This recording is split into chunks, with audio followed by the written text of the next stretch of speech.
హరి ఓం. ఈనాటి మంత్రము తీర్థస్నాత సౌఖ్య ప్రదర్శక. తీర్థములందు స్నానం చేసిన వారికి సౌఖ్యములను చూపించువాడు.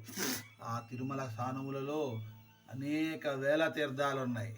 ఆ తీర్థాలన్నీ చూడటానికి మనకి జీవితాలు సరిపోవు. కానీ అటువంటి తీర్థాలన్నీ కలిసినటువంటి స్వామి పుష్కరిణిలో స్నానం చేస్తే మనకి ఆ సౌఖ్యాలన్నీ స్వామి కలిగిస్తాడు. అయితే తిరుమల దర్శనం అలాగే స్వామి పుష్కరిణి స్నానం అనేది అత్యంత దుర్లభమైనది.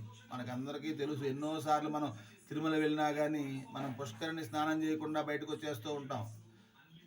స్వామివారి దర్శనం ఎలాగో స్వామి పుష్కరిణి స్నానం కూడా అంతే ముఖ్యమైనది. అందుకనే స్వామి పుష్కరిణి స్నానం చేసిన వాళ్ళకి అన్ని సౌఖ్యాలు కలిగిస్తాడు అని చెప్పి స్వామి చెప్పడమైనది. ఓం